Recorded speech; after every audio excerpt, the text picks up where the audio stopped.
Okay, just for the purpose of tape and recordings, what's your name? My name is Sharon. Okay, and where were you when the riot started? When you first heard about it?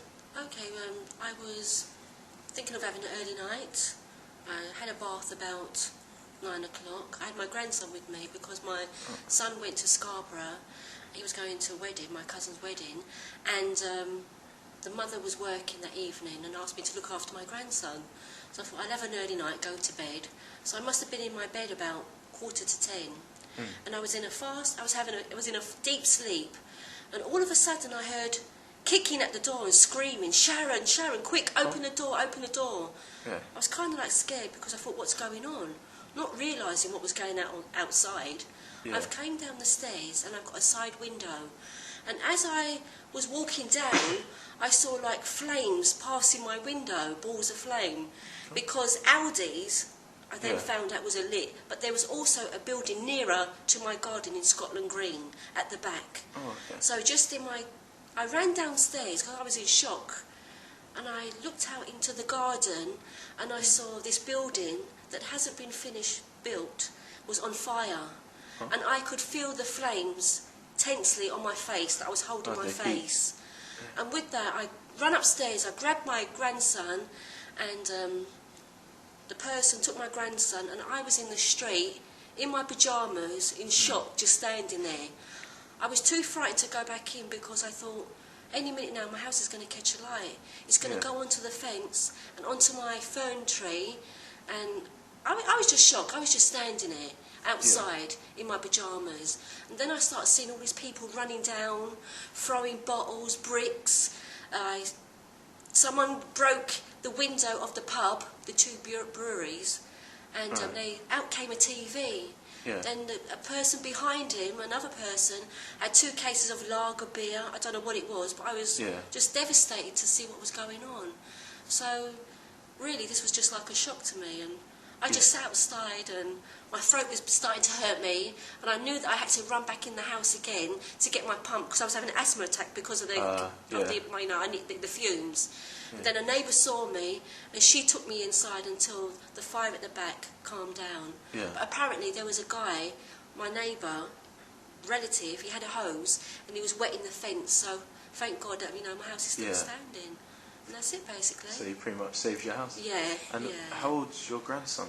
My grandson 1. So he really didn't know what was going on? No, he's just a baby. He was just, and it was just, it was just a shock, all what was happening to us, And it was nice for the neighbour across the road, lives in flats, let us in. Yeah. And I just had to stay there. Has it changed your view of Tottenham? I'm really scared. I'm sort of like, God, will this ever happen again? And I was so scared because there was no police about coming down until when I left my neighbour's house, I saw are they called the riot police? Oh, yes. Yeah, about 4:30, trying to rush the people down the end of the street. I was supposed to block them off. But it was just shocking. It's something that it'll always be there in my mind, seeing people coming down screaming, people with bandanas on their face, and I thought, my God, are they going to attack me? So my neighbour, like I said, she just said to me, "Come upstairs, Sharon, don't sit there." I didn't know where to go. I had my pyjamas on. Yeah. It was like, just walking yeah, just my pyjamas, and I couldn't think of them because I was in a deep sleep when this happened to me, and I thought, you just don't think. It affects people different, I suppose. Yeah. So going back there, it was just. There is one thing I have to say, though. I had my dog. I locked him in the kitchen. I couldn't bring him out because he would have attacked the people. With people coming down, running around. It would have gone excited. Yeah, and would have protected me, But it was horrible. It was a terrible experience that I, saw. Yeah. And it'll always be in my head, always. Yeah. But at the same time, I still love Tottenham. I'm not going to let that get the better, or we have to stand firm and strong for where we live and to help each other. So, were you around during the Broadwater farm riots? No. No? No. I think I was up in Nottingham, or I was away then. So I didn't know about the Broad. I knew about it, but I didn't. But this was news to me. Yes, in my face. Yeah. And is there anything you think we could learn from this?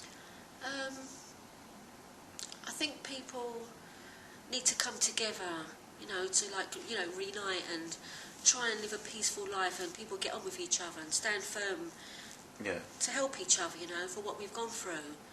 And don't let it destroy, you know, try to overcome this. I understand people lost their places, and I was, you know, fortunately I was quite lucky, but I know how they felt just partly, because that's what I was feeling, that I'm going to lose my place now. Yeah. You know, so we have to think of those people and be strong for them, you know, and let Tottenham rise above, and don't let this happen again. And do you know why it started? There was a protest because in the daytime I went to Camden Town, and on the bus coming back I saw people standing outside the police station, not thinking what was going on. Yeah. Then after I found it was just a protest that was going on. Yeah. You know, and it just escalated from that. Exactly. There was only a few people at the time. This was about 7 o'clock. Right. And I didn't think no more of it, because I stayed in for the rest of the night until I was sleeping and woke up with flames passing my window. But I just hope this will never happen again. Okay. You know, and that's it. Okay? Thank you. Okay then.